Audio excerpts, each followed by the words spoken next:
Disco Volante. So today we got Jack White last record, or not technically, but his last rock record, Fear of the Dawn. He released this, I think, last year, 2022. A part of a duo record release he did. One of Fear of the Dawn and then Entering Heaven Alive. Jack White's a huge fan of vinyl, so he puts everything in there, you know, art and stuff. And even sometimes he puts little secrets, like secret tracks or whatever on records, you know. Oh, that's cool. Yeah.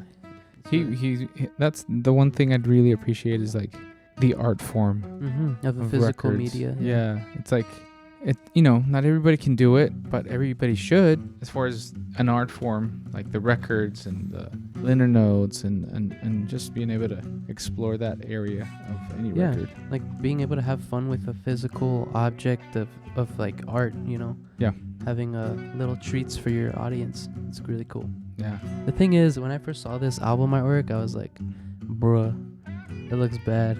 But like after having the like owned physical copy of it, it's like, oh, it's very it sounds like I'm excusing it, but it's like unique in a sense of like old style, you know, that he's been known for, you know, like his old kind of like like the blues vintage that stuff. southern kind of 50s almost like vintage style mixed with like that Tim Burton-esque like darkness and paleness, you know. Yeah. Well, we'll keep exploring the artwork, but let's listen to some tracks. Yes, sir. Track 1, Taking Me Back. Okay.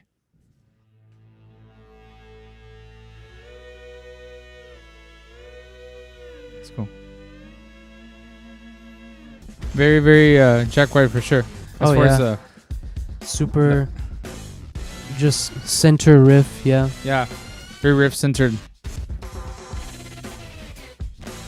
That's cool. Yeah.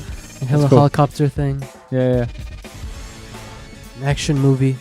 Your arpeggiated synth keyboard thing. Those drums are really heavy. Very mixed of a hip hop Zeppelin. Yeah. Slash, you know. Loud and fat, yeah. Yeah.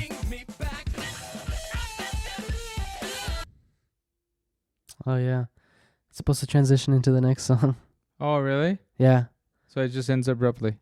Yeah. That's the thing that I don't know. They haven't figured out how to put those things together. Because talking albums, like it's part of the art of transitioning, arcing things. Yeah, having like themes. a whole like side of a record just being played all at once. You know, that's how it was like. And digitally, whoever figured that would be the best way to do it sucks.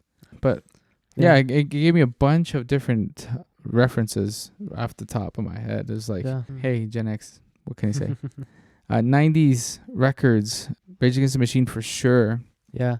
Loud guitar. Loud guitars. The simple guitar riffs. With Tom Morello, like using as whammy. Yeah. All the effects. So many effects on this song. So the one thing that I'm going to say, you guys are not going to agree, but it's okay, is that those effects are too much. Like, I just feel the compression is hitting it too hard. For those who don't know what compression is, it's just like this thing that brings out notes, but when it's done too hard, like it squashes the sound of the instruments, and it's just the guitar sounds like I don't know, it's just I don't know. Buzz. Well, not even the buzz. It's just like saturated or weird. It doesn't, for me, it doesn't breathe. Like the guitars don't breathe, because you have to hit it really hard to get that one particular sound. That's it. Anyways, that's a nerdy music thing. And one thing I do appreciate is that it's kind of modern, and then I love that the vocals are not processed. Like it has some processing, but not like the auto-tune stuff that's happening today, and everybody sounds like a machine now. For me, it's more of like the feeling that you get from somebody delivering a vocal. Like that deliverance and breathing through the things, through words and all that stuff. It creates the soundscape of the song. And that's what I appreciate from Jack White. Like, I don't know what the lyric is about, but like bringing me back to like the good old days in music. You're taking me back. Yeah. Yeah. I don't think Jack White was a particularly like, at least now. No, he is. He's always been like a bit of a poet or a storyteller in a way. It's always been very like plain and simple. Like I'm sure Taking Me Back is exactly what you probably think it is. You know, it's like going back to like old moments or whatever and bringing it back to the present or whatever, like what he's always done with blues and old school rock and roll, you know. Yeah, he's always been like a blues guy. Very much a purist, like contemporary thing. Like, interesting thing though, I think this record in particular was the first time he ever used Pro Tools. So this is actually not an analog recorded record. This is his first digitally recorded record. That's interesting. Because he made this during the pandemic, and it was all he was all at home and stuff like that. Oh, okay. So he's like, I need tools that are gonna be able to just give me the space and. Yeah. I'm sure some of them are analog recorded, but I remember like seeing the interview or whatever where he was like, just try it out, basically. You know. Yeah. I don't know if that has to do with anything with like the compression or whatever, what you were talking about. Maybe. But I do hear that difference of like these guitars sound not as guitar-y as his other records. I guess. Interesting. That's interesting. Yeah, I like the vibe. Like I said, just reminiscent of the 90s. Rage Against the Machine, guitar-centered riffs, and then just the funky hip-hop beats, which are super fun. A lot more of that to come in this record. It's really cool. Next track is the title track, Fear of the Dawn. Okay.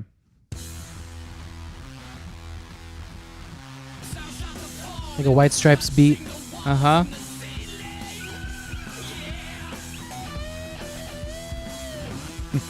Very Jack White solo.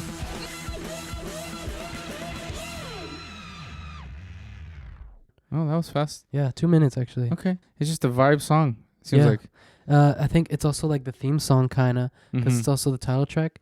This album has a lot of theme of sunlight, moonlight, like the album cover, you know, it's the moon or whatever. There's some tracks that all relate to that. We'll get more into it, but there's like stuff like Into the Twilight, Dusk, Morning, Noon, and Night, stuff like that. That's like a theme of like the rising sun, you know, like day and night, or like the next day or the coming day, something like that. Fear of the dawn is like the theme, I think. When you said it was done during the pandemic, maybe, I don't know. I'm just gonna go into a conspiracy, maybe in a sense that maybe it's like not really knowing what's to come, like fearing the like. Is the next day gonna be done, kind of thing. Yeah. Who knows? It could be, totally. You know, like really like doubting, man. Like this could end tomorrow. Like you know. Anyways, yeah, that was fun track. And the one thing with Jack White, it just seems like at least these two tracks seem like it's super fun to play them live.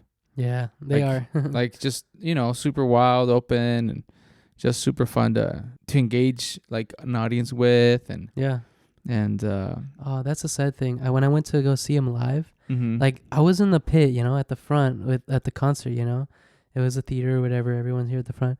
No one was moving at all. It was all a bunch of hipsters who were just kind of like, yeah, like the guys who would stand in the back, you know, they're in the front. It was so sad. Yeah, I was so disappointed because he is a showman.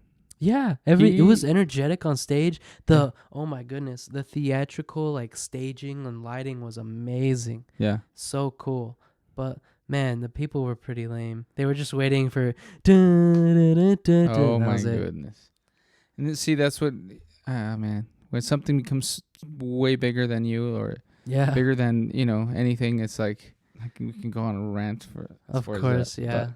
Especially that song. One of the things that is very like prevalent to me as far as Jack White Stripes, that whole scenario, is the way he solos musically is always like right on the edge of being the wrong things to play. Yeah. And at the same time, like just super brave to do it and pull it off. Yeah. That's the positive thing. The thing that is kind of negative, I would say, is like it always sucks in a good way. Like, you know, like his playing always sucks in a good way. Yeah. Like it's energy. It's just pure energy. Pure energy. Like I've seen some footage of it playing and like playing so hard that his hands, fingers are bleeding and stuff, which is like super inspiring. Like, man, like I'm gonna give it all because this is worth me playing this hard. Yeah, that's the thing that I think artists like this, like my hat's off to them. Yeah, like the thing that it reminds me of is like a little kid playing. Like. They have an idea of what a cool solo sounds like, like they're big fans of whatever, like guitarists or whatever. So they try to play something like that, it's not at that level, but it's like they have the passion, so like you could feel the energy coming through. Yeah. That's a good way to put it. Mm-hmm. Like it's like not Yeah. the technical thing at all, and it's just it's super fun. Like they have fun, but at the same time like taking it serious in a way. Because they know that there's something in there that's like super like compelling to them, and they're trying to convey that or whatever. What's the next track? I think Next that's it. track, The White Raven. This is one of my favorite tracks. Okay. Sounds like a bass. Yeah, it is. That sounds like 9 Inch Nails. Yeah, like digital distortion. I'm like, is that a saxophone? No, it's just a guitar. It's a weird sound, yeah. Yeah. Super rough vocals. Did he play all the instruments? I think so, except for the drums. Okay. He had his session player or whatever. This is Tom Morello thing. Yeah. But no, he's a drummer. He probably did on a couple tracks. Yeah. Yeah, very like 90s electronic music. It sounds like bringing that 90s thing to the digital space. That's what I'm saying. Like, it reminded me of 9 Inch Nails. Yeah. Early 9 Inch Nails. That particular part. Huh? It's like, so much. I can't remember what song, but like maybe that first record.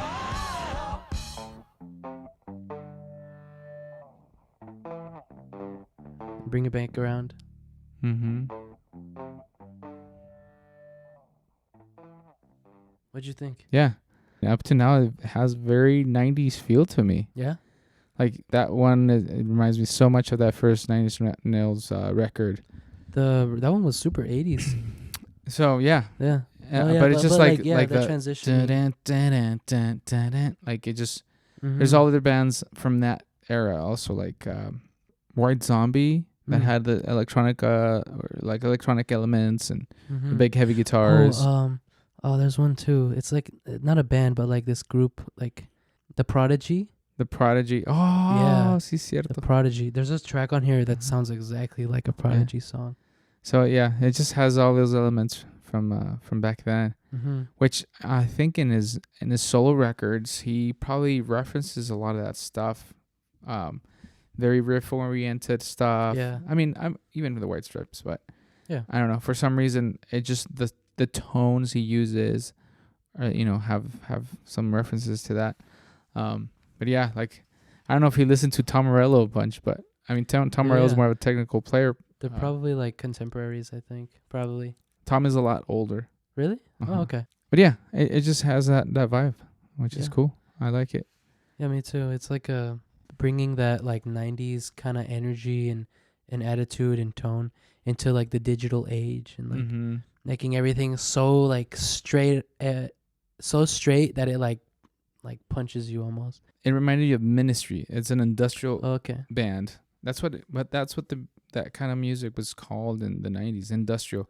Yeah, I don't know if there's still a scene, but that's what it reminded me of. That riff of a Ministry song. I can't remember. Those guys were intense. Nice. But yeah, that's kind of the same time frame. 9 Inch Nails, Ministry, all these bands are in that same time frame. Yeah, you want to go to the next one? Let's do it. This next one is extra 90s, by the way. Heidi Ho featuring Q-Tip. Oh, Q-Tip from Tribe Called Quest. Yeah. Cool. Tribe Called Quest. Tribe Called Quest. And if anybody wants to sponsor me with pantuflas or... We should make merch. Pantuflas. Yeah, pantuflas. Yeah. Disco Volante Pantuflas. Yeah. Oh, there's a sample in this song. I want you to guess who it is. I think it's right here. This isn't Jack White. You know who that is? Guess. Give me a hint. We discussed them last in the Kids See Ghost video. Oh, is it Cook Cuddy? No, it's Cab Calloway. Cab Calloway. Yeah. Oh, that's cool. This doesn't sound like a Jack White song. No, yeah, it doesn't. Oh, he even says it. Calloway vibe. Yeah. Bro, I love this part. Yeah, it's a really cool bridge. Just sounds like an old record. Yeah. In that part. Like I really like it. It's not bluesy, but it's like it's got like some sort of gypsy Yeah. vibe to it. Yeah. Very acoustic and percussive. Yeah. That's cool. Mm-hmm.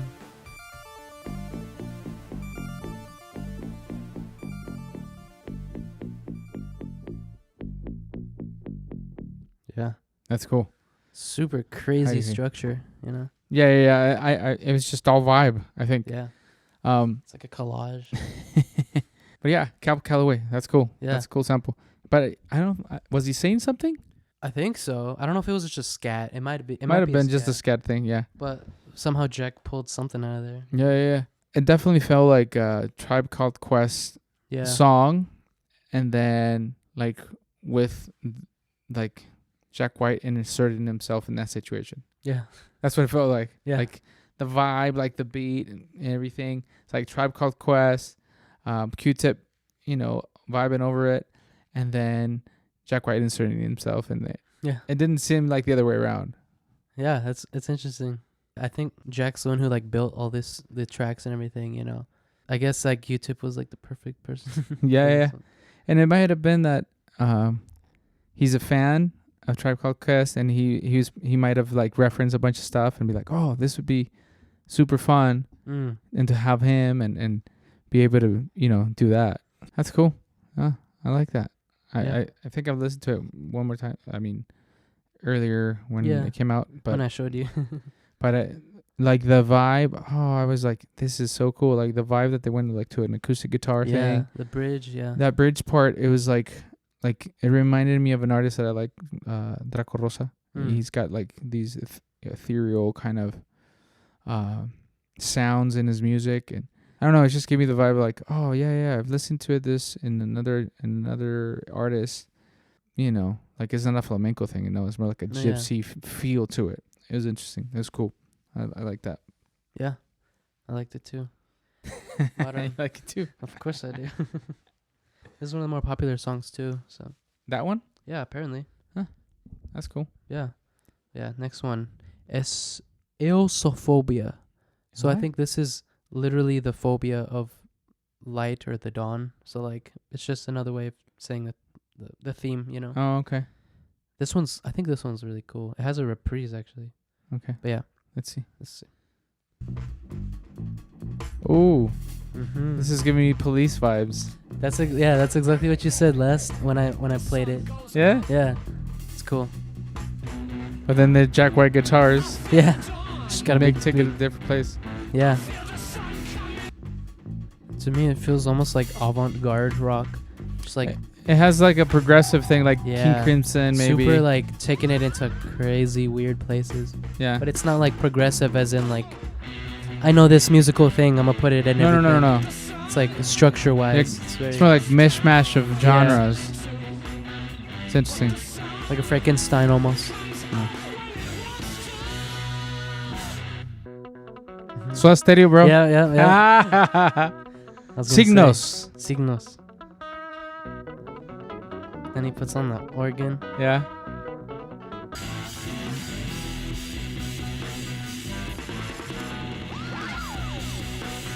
Sounds like a band recorded in a garage. Yeah, it does. Probably Jack White's garage. Yeah. Yeah. The last riff sounds like they just put a microphone in the middle and everybody's jamming. Yeah. I like that track. It's fun. One thing I just remembered. I was thinking like this is totally like caffeine album. Like it's like A caffeine album. it's like woo, I'm gonna get Uh-huh. I'm gonna do so much today, and you just everywhere, all at once. Uh-huh. And it's that's how it feels like to me. Interesting. That's funny. Yeah. Funny analogy. You have like music that feels like a lot of drug references or whatever, old 60s like psychedelic movement or whatever. And you have like bar music. Like there used to be a lot of old jazz stuff, was like smooth jazz or like, sad blues stuff, all intoxicating. This feels like caffeine though. All intoxicating music, this is caffeine music. Yeah. That's funny. Yeah. Cause like Jack White's so like straight edge, Mm-hmm. with his like philosophy behind making music and such. But he's so determined to make something new out of it, And I think that's kind of the whole like idea behind this record. Still staying like on that super like thin edge of like of rock and roll and the blues tradition, but not trying to like recycle old things, or at least like not be so derivative that it loses some. It more takes elements from a bunch of different places and it makes something like interesting and new. But yeah, like definitely like the top gave me the Police reference. Like I don't know if it's sending down an SOS or message in a bottle. Message in a bottle. Isn't it the one with the delay on the drums, right? I think so. Yeah.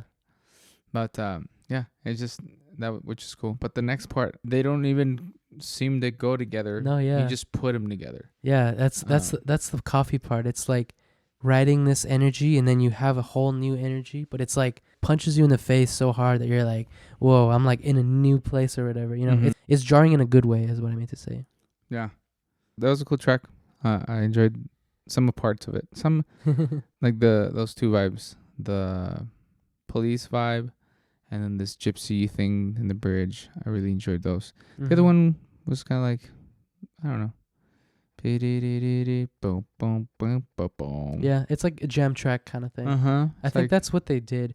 I think I remember seeing an interview where he was just like, we jammed for like an hour or something, and then these are just bits and pieces from the jam. That makes sense. That makes sense. It's like, oh, let's do this, and they just go. Like I think like at some point he had delay on everything, so that everything would delay in time with each other. That's nuts. It's like an honest depiction of rock and roll, like just like the raw energy of rock and roll, like what the early White Stripes did. Yeah. That's cool. Yeah. Next track, Into the Twilight. This is the one that I said sounded all like the Prodigy, but yeah. Okay. Track 8, I think. No, track 6. I'm sorry. He has such a high falsetto. Is that him? Yeah.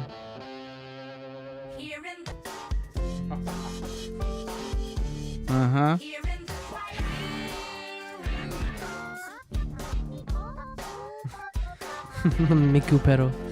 What's up? It's an anime guitar pedal. Sounds like a Cuban piano. Yeah, it does. Simple, but to the sound. Into the Twilight. That's awesome. The whole journey out of the song is cool. Yeah, it's interesting because there's like no vocals. It's just two different vocal riffs or whatever, or two different vocal like melodies. And then the rest of the song is like almost all instrumental. Yeah, which that's a big risk, but I think it pays off. Just being able to navigate through that whole thing, and just the cool thing, like there's a bunch of cool things, but like using the sample drum stuff, like being able to hear all those hits, like. Cutting it up and cut everything choppy, like you would not expect them to do that. Yeah, especially like for him, it's like it's new territory for him for sure. Other people do it because that's the sound, but for him, like being able to say, okay, rock and roll beat, but chopped up, make it cool. Yeah, make it crazy. Yeah, and it's just all the soundscapes are awesome. It just repeats a ton.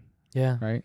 It's a big jam. Yeah, for sure. A lot of it, yeah. But it's like there's so much new like sounds and little things just everywhere all the time. But like it's always like developing. That I think that's what keeps it interesting, Yeah. It keeps your attention that way. Like it's not like Seven Nation Army where it's the same riff over and over, but it's like it's more of like a development of the riff. This one's just like here's a bunch of candy everywhere, while this like theme is gonna play, Yeah. There's like a reoccurring theme, and then just putting a bunch of stuff. This is a song that he definitely cooked up like in a mad scientist laboratory, That's what it feels like. Yeah, that was cool. I like it. Next track is Dusk. Track 7. This is side 2.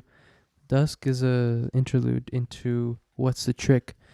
So, track 7. Or track 1 of side 2. Or track 7 of the album. Dusk. Yeah.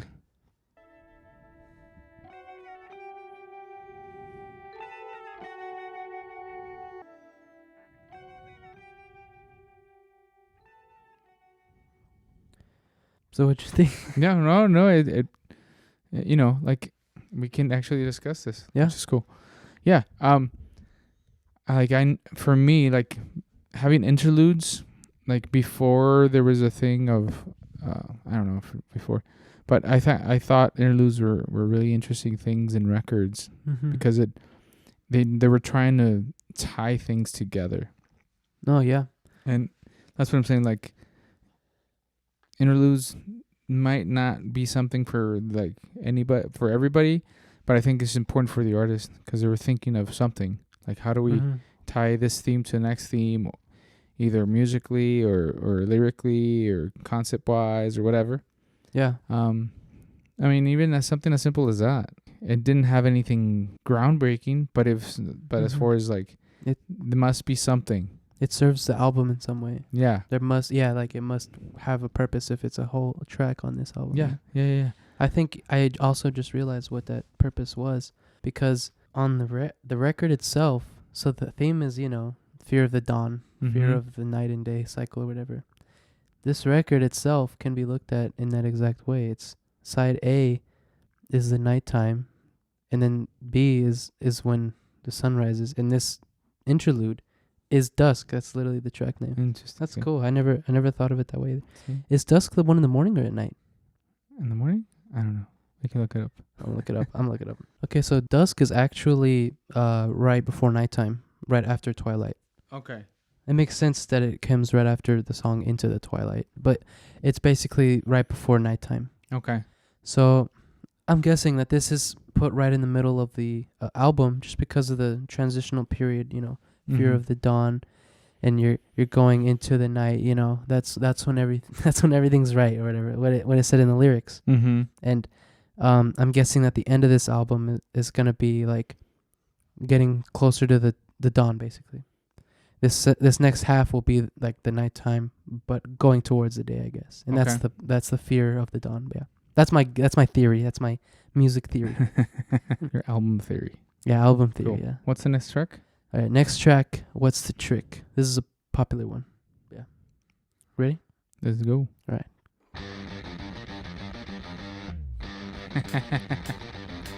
Tom Morello. Yeah. Don't call it a comeback. That's fun. Motorcycle? Yeah. Oh, that's like a classic. Yeah? It's like a hip-hop thing, no? Yeah. Yeah. But it's like actual drum set. Yeah. That's a 9 Inch Nails thing.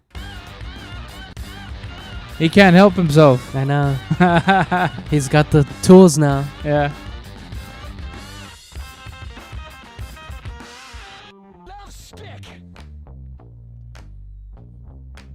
What's the trick? Yeah. You know what? Like, there's so many elements in the tracks. Yeah. But just I think the whole album, and it might be just his repertoire. Like he loves breaking all kinds of rules. Yeah. Like especially this sonically. album. Yeah, let's say like sonically, it's like he's all over the place. Yeah. It feels like some kid mixed it, like that's learning how to mix. Like it's just like everything's up front so that it hits really hard. And then they forget the drums. They're not Really? up front. It's like they're like in the back. That's interesting. And so it's like that interplay. It's interesting. Like, they'll be like dang, dang, and then there's suddenly like a guitar will come in and it's super loud, and so the drums like just move to the back, and so it's just like all kinds of things happening in that tune, which is interesting. It's funny. It's cool. Who does that? Don't call it a comeback. I've been here for years. Who's that? I don't know. I don't listen to that old school hip hop or anything. I can't remember who it is. Anyways, if anybody can remember, please comment down below. Just me. It's like, how's this, dummy? Anyways, it's just so interesting that those hip hop elements, like that little bell thing. I can't remember. That's another song that I'm like reminiscent from like the 80s hip hop. Yeah, like, but like it's like the originals are like the hip hop originals originally used like drum machines, right? Like with the really like digital cowbell. Like that's what it sounded like it was supposed to be, but it was actual drum set.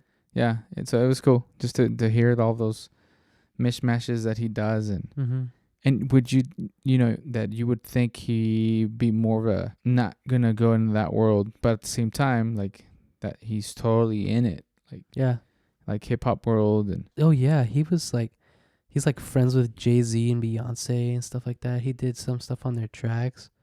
That's so interesting. But yeah, people in the hip hop community like Jack White. That's interesting. You would say, oh, he's a rock and roll guy. He's Oh, into the blues and all this stuff. Guitar hero, yeah. Uh-huh. But at the same time, it's like just playing with all these genres. And not in a weird way, more of an eclectic, I think, sense. He like does it in a way where like it shouldn't work like theoretically, but it like sticks, you know. Mm-hmm. And then I'm gonna go back. Like I don't know if he's a big Rage Against the Machine fan, but it's just like Probably riff centric, like fun. To me, it's fun. Hip hop beats, not like it's aggressive in a different way.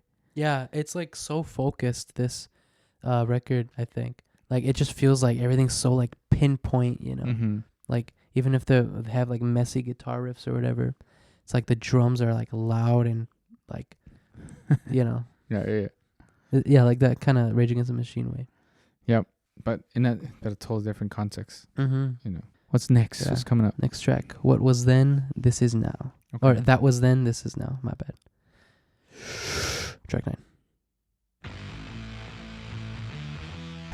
That's totally White Stripey. Yeah.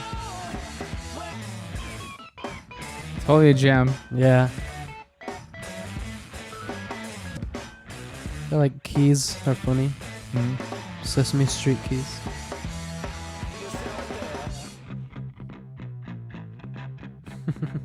Okay. Yeah, rock jazz right here. Yeah.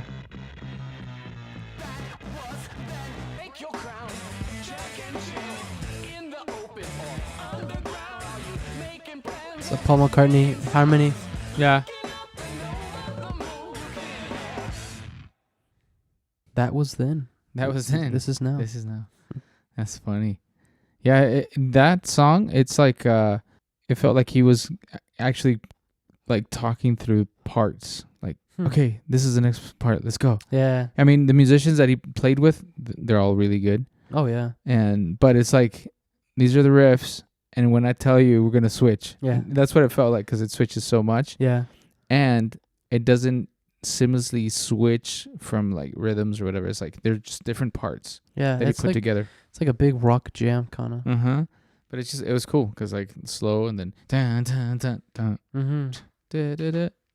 And then what was the other part? I'm trying to yeah. That was like out of nowhere. Yeah. Out of nowhere, like those. Yeah, it's like okay, now we're gonna go to that C section or whatever. Yeah. Like that third part, and like he's directing the thing. That's what it felt like. He's directing. Like he was jamming and he's like, I like all these parts. Let's.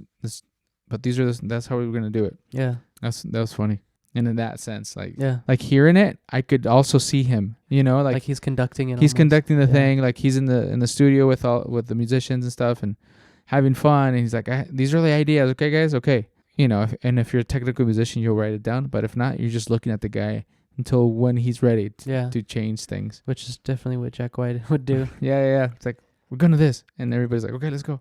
Yeah, that was fun. Yeah, it's like a definitely now I can see what you said. It's like the coffee. Yeah.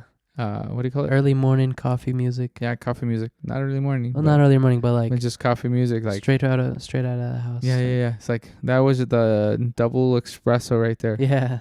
Next track. What's the next? Next track is Eosophobia Reprise. Okay. This the first one was the one that sounded like the Police and stuff. Oh, okay. Cool. Yeah. Oh, okay, yeah. Yeah. So stereo. Yeah, we're back with this. Very 70s jam. Very 70s jammy. Yeah. Blues jam now, yeah. Hendrix. Guitar jam.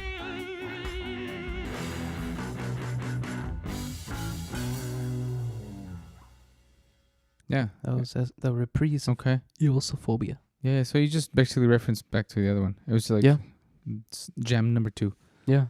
Definitely, he's got some really good musicians. Like that drummer Oh yeah. screw is ridiculous. Yeah, I know. Oh. When he was live, he's also like such a showman because he has like his drums all on the ground and he's standing up and he's like, you know, Yeah. it's fun like that. Oh, that's part of the art form, Yeah, man. of course. When we've gone to see shows, like the most memorable ones are the ones that have like either like staging or lighting that's very particular. Yeah. Like, and some others that we've been to, it's like, man, if they just would have spent a little money on some staging, Yeah. they would have made the experience 10 times better, you know. Yeah.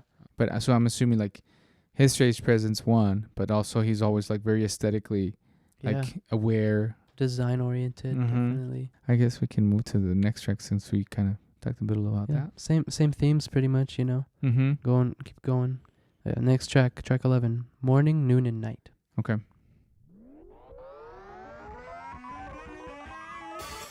Seems like that's the thing with this album too. Huh? Like all that. The reverse and all the cacophony of songs. Yeah. It's a very blues thing. Yeah. Oh, White Stripes thing almost. Yeah. Simplicity. It's very 80s. Yeah. Like even the progression stuff. I think this is like a, what do you call it? Like a tribute to Van Halen. Because he died that year. Yeah, that's what it sounds like. Yeah. I was like, it's kind of like a Van Halen. Yeah.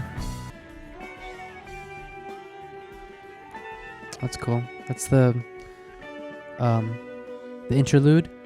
Oh, see. Yeah. Okay. I didn't even know. So there's. Yeah, connecting. Helter Skelter coming back.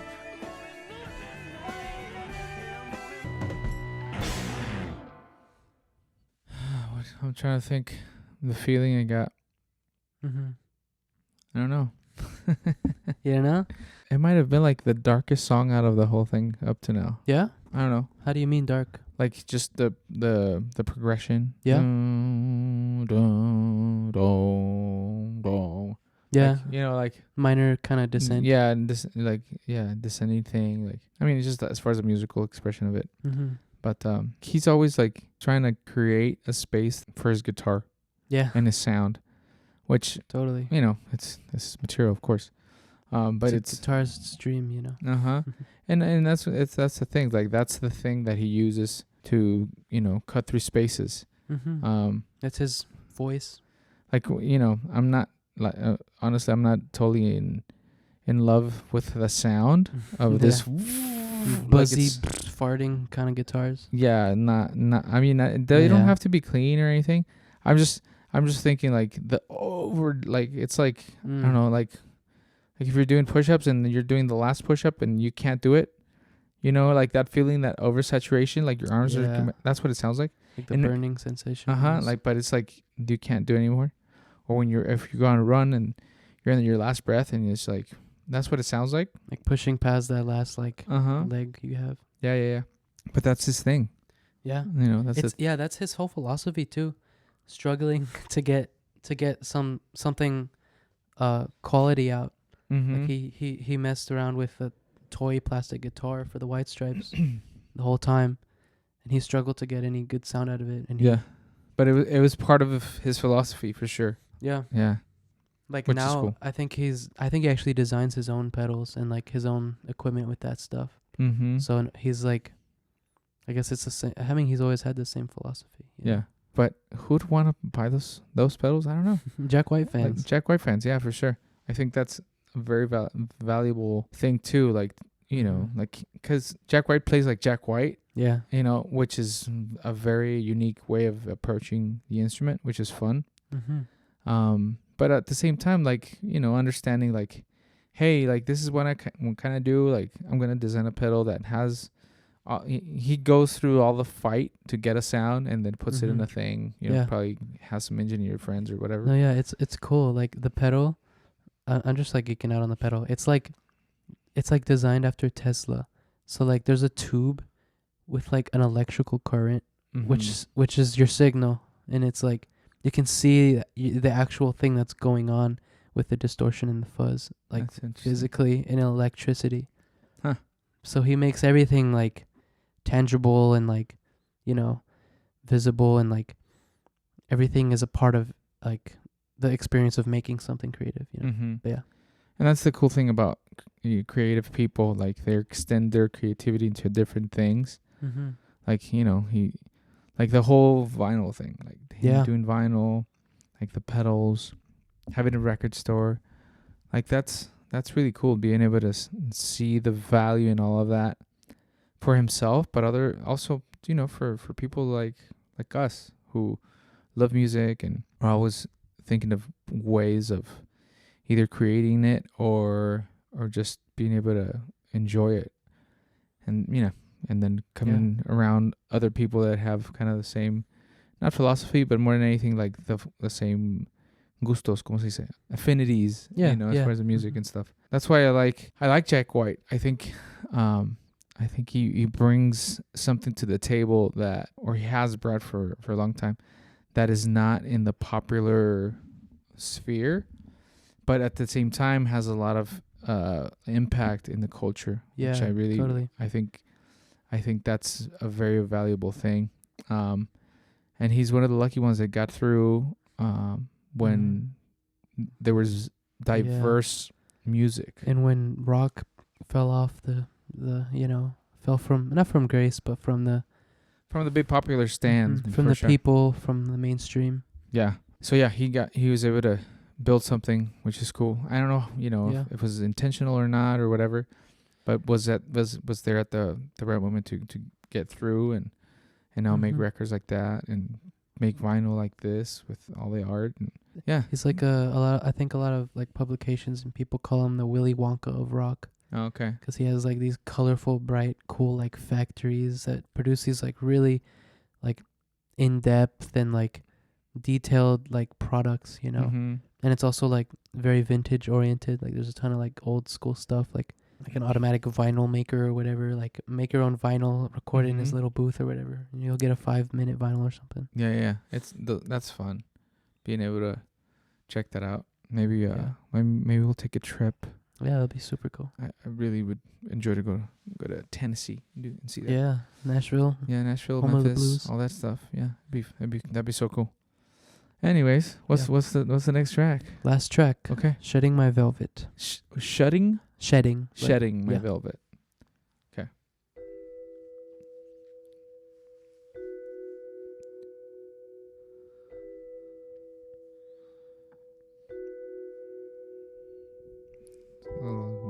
Vibraphone.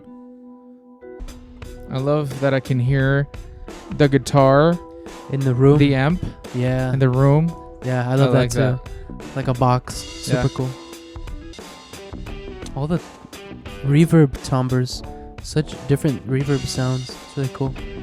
Yeah, he's definitely using like, it sounds like old reverbs. Yeah, in different rooms and such. Really cool. Mm-hmm. For each instrument, yeah.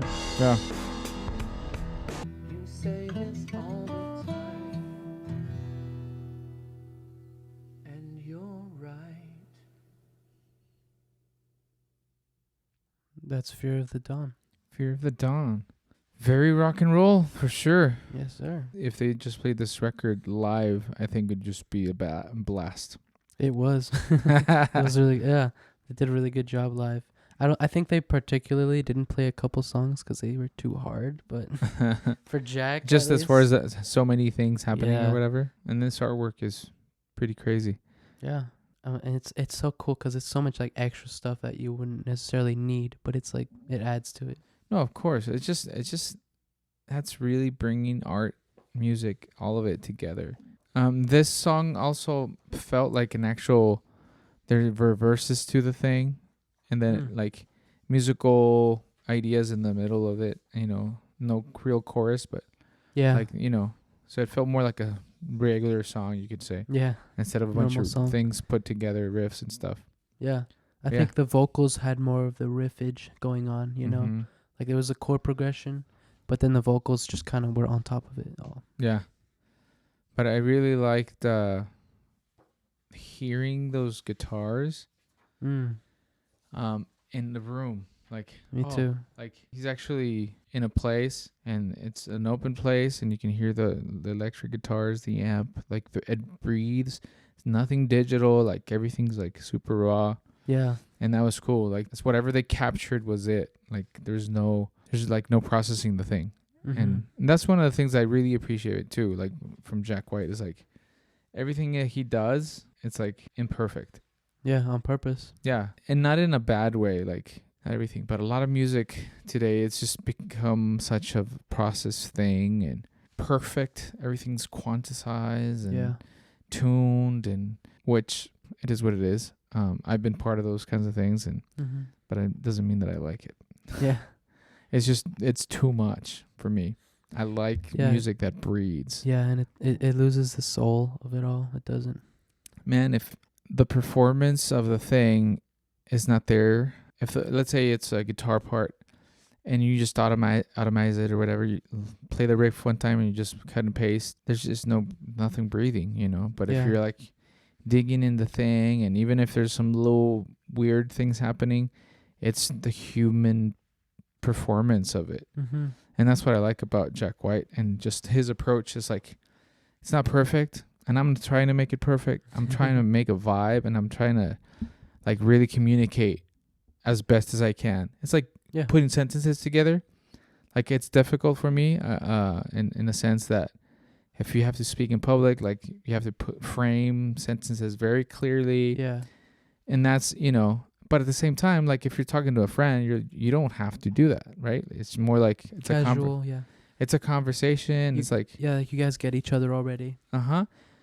I think this is the medium that if you're a fan, like you already know, like that's Jack White. That's how he communicates, and it's awesome. I think it's just wonderful to be able to listen to a record and go through a journey of him just telling you things with his playing, even with the lyric content that might not be the main focus, but the whole art, the whole package, record, theme, colors, sounds, like everything bringing you a story. That's really, it's it's like a movie. Yeah. Which I dig. I like it.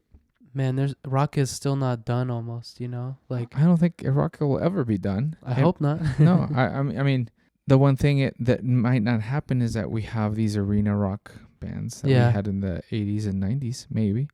But you don't know. I don't know. Maybe maybe your kids, my grandkids, will be that. Yeah, I mean it's always entirely possible. Like now with the internet, like anything's possible if you got if you find the audience, you know. Yeah. But yeah, I really appreciate Jack White's presentation of art. That's what I'm going to call it. Yeah. I'm not just going to call it an album. I call it like an art piece. And it doesn't resonate with everything that I like or anything, but I just appreciate like that whole, just putting everything into every detail. I love that. Like super like focused in on making every little tiny element in there like work with the track, and also like help accentuate even in the tiniest bit. Yeah. So yeah, like I said, like talking about like the artwork, the art, the name of the songs, the sound of everything. And then like even inside like all these little sheets with the lyrics. Well, I think this is more of a like a poster, but more of anything. I think it's like I want to be a comic book. you know. No, these have lyrics on here. No, yeah. But what I'm saying, like this artwork here, like every little thing is the name of the song, and it represents something. Like Fear has a doorknob and a key. Dusk has a bat. The Dawn is this big old ghost. Yeah. Midnight has a cat. Heidi Ho has a calavera, a skull. I don't know why. The sun has a crashed car. So it's like all these things represent something, I would assume, right? Maybe they're just like, oh, that's cool, let's just put it together. But I don't think that's the case. No. I think that every single piece of art that was chosen is like representing something of the story. And that's, to me, that's the thing, man. Like if you can find things that create a story within the artwork plus the music, you're, to me, that, I know, it's just, I think people should definitely look at music a little deeper that way. I love it. This is a little, it looks like a Batman thing. Yeah, it does. Like, it's kind of an ego piece, but I would do it because it's cool. Yeah, he's just exploring all the different versions of himself he can come up with, Exactly. And that's part of, it's kind of like a David Bowie for sure. Yeah. It's like a very David Definitely. Bowie thing. Caricature kind of thing. Yeah. Here's this one too. This is more of the lyrics. Yeah. Right? And more artwork. It's really cool artwork. It's like, this is like a poster more. Mm-hmm. Like a Led Zeppelin reference almost. Like the wings on the feet and the... Oh, yeah. Oh, that's Kukulkan. I'm just kidding. But yeah, it's just so cool. Like I love being able to see all these elements that are missing for us with everything digital. So it's cool. Like that's the thing. That's going to be kind of like the goal, to be able to find the records and go into all of it, Yeah. Having a actual physical product of music. It's the coolest part for me, I think. Yeah, it's just, like I said, it's the full story. Without the art and all that, it's, I don't know what artists look at today, but it just feels that it's definitely like a lost art in a sense. Yeah. Where artists would contribute with musicians who would contribute with sometimes lyricists or some, it was a whole, like, pieces of different people contributing to one thing. And that was awesome. I think we just need to keep finding more records that have that, just to listen and to see what the story is. Like, we're speculating on a bunch of stuff, but just awesome to see Jack White continue that tradition. And that's why Disco Volante exists, to continue this whole thing that we talk music, but also it's art and it's culture. Yeah. I think subscribe to the Patreon, subscribe to the YouTube channel, subscribe to everything. Yeah, no, but if you want to Plug support everything. us so we can continue to do this thing, so we continue going and finding more records with story. It's your choice. Yeah. Either take the Disco Volante pill or the... What would be the other one? I don't know. Never mind. That's Anyways. bad analogy. Bad analogy? We just Bad have to figure it out. reference. Yeah. But definitely, the whole thing, subscribe, ring the bell, all that stuff, and support if you can. We really appreciate it. We really love creating content that brings culture, brings art, music, all of it together, and explore those things and talk about them and discuss them. Oh, and recommend albums. Yeah. Put in the comments any recommendations that we should listen to, because our music taste isn't full yet. We still have much more to listen to. We love you guys. Thank you so much. Bye. Disco Volante. We talk music. We talk music, art, and culture. Yeah. Yeah. Love it. Bye.